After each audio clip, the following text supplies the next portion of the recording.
नाटी दुल्हन। मयंक की बीवी नेहा की हाइट बहुत ही कम थी। वो इतनी नाटी थी कि लोग उसका कई बार मजाक बना देते। अरे नेहा, तेरे लिए तो मुझे किचन में टेबल रखना पड़ेगा। माँ जी, इतनी भी नाटी नहीं हूँ मैं। और हाँ, हिल्स पहनकर तो बिल्कुल आपके बराबर आ जाती हूँ। अरे तेरे पापा ने महंगी कार का लालच दे दिया, वरना तो मेरे बेटे के लिए लंबी लंबी लड़कियों की लाइन लगी थी। क्या बताऊं तुझे, कटरीना फैल थी उनके सामने। पर माँ जी, आपका मयंक भी तो हाइट में कौन सा अभिषेक बच्चन की तरह है जो कटरीना मिल जाती।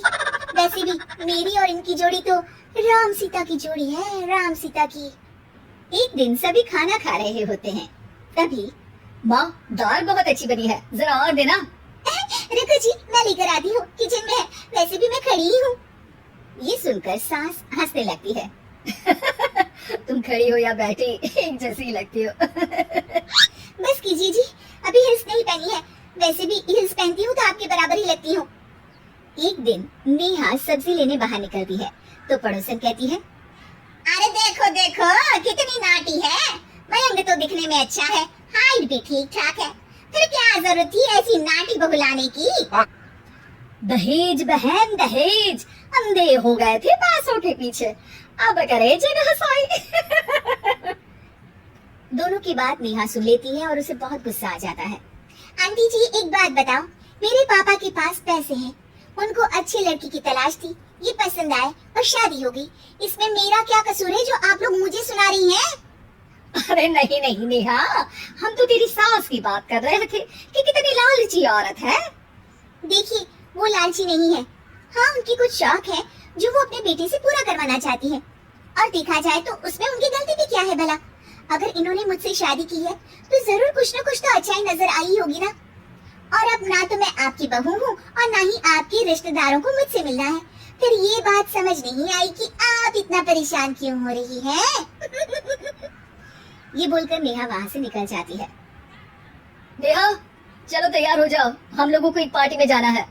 नेहा तैयार होकर पार्टी में जाती है, जहाँ मयंक का दोस्त उससे कहता है, अरे मयंक, तू लकी है यार, तेरी बीवी की हाइट इतनी कम है कि तुझे बच्ची की जरूरत ही नहीं है, भाभी ही बच्ची जैसी है।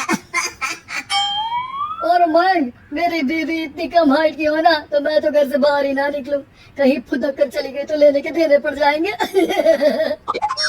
सभी नेहा पर हंसने लगते हैं। तभी पार्टी की जगह पर आग लग जाती है। अरे भागो यहाँ से, जल्दी करो, निकलो यहाँ से। अरे लेकिन बाहर के दरवाजे पर ही आग है, अब कैसे बाहर निकलेंगे? कोई रास्ता भी नहीं है। अरे रास्ता है ना, अगर कोई इस खिड़की से बाहर निकलकर अगर सामने के दरवाजे में आग को बुझा दे तो सब निकल सकते हैं। तभी नेहा उस छोटे से झरोखे से बाहर निकलकर आग को बुझा देती है। अरे वाह, भाभी जी ने तो आज हम सबको बचा लिया। वाह भाई वाह, देवी हो तो ऐसी, अपने पति ही नहीं बल्कि यहाँ मौजूद सभी की जान बचा ली है इसने। भाई मयंक, माफ कर देना, तेरी बीवी तो सच में कमाल है। मुझे ये बात पता है और मुझे मेरी बीवी पर गर्व है। नेहा मुस्कुराकर अपने पति की तरफ देखती है। कुछ दिनों बाद जब नेहा और उसकी सास मार्केट जाती है, वहाँ पर, अरे भैया, ये कपड़ा तो देना, कितने का पड़ेगा?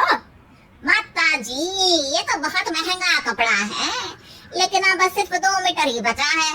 मेरे तो किसी काम का है नहीं ये टुकड़ा, तो आप 100 रुपया ही दे दीजिए। अरे भैया, तो मैं क्या करूंगी इस टुकड़े का, लेकिन वैसे है बड़ा ही सुंदर। तभी नेहा बोल पड़ती है, इसमें तो मेरी पूरी ड्रेस बन जाएगी। ये कहकर वो कपड़ा ले लेती है। अगले दिन नेहा वो ड्रेस पहनकर सास के सामने आती है। अरे वाह नेहा, ये ड्रेस तो बहुत ही सुंदर लग रही है, बड़ी महंगी होगी ना? अरे कपड़ा तो मैंने ही पसंद किया था, बस पूरा नहीं था तो इसने ले लिया। सिर्फ 200 रुपए की ड्रेस है ये पूरी। देखो माँ जी, नाटी होने का भी कम फायदा नहीं है। जैसे तैसे दिन कट रहे थे। सास और पड़ोसियों के मजाक बनाने का सिलसिला चल ही रहा था कि एक दिन मोहल्ले से जोर जोर से आवाज आती है, हाय रे मैं मर गई, भगवान मैं क्या करूं? अरे क्या हुआ? देखते हैं तो सभी एक हॉल के सामने भीड़ लगाकर खड़े हैं। मेरा बेटा प्रिंस गड्ढे में गिर गया है। पड़ोसन जोर जोर से रोने लगती है कि तभी वहाँ नेहा आ जाती है। रोइए मत, मैं प्रिंस को लेकर आती हूँ। ये बोलकर नाटी सी पतली सी नेहा गड्ढे में घुसकर बच्चे को बाहर ले आती है। अब क्या था, एक बार फिर नेहा के लिए पूरा मोहल्ला तालियां बजाता है। मुझे माफ कर दो नेहा, मैंने तुम्हारी हाइट का कितना मजाक उड़ाया था। कोई बात नहीं मौसी, प्रिंस ठीक है, ये बात है। अब वो दिन आता है जब सास नेहा की तारीफ करती है।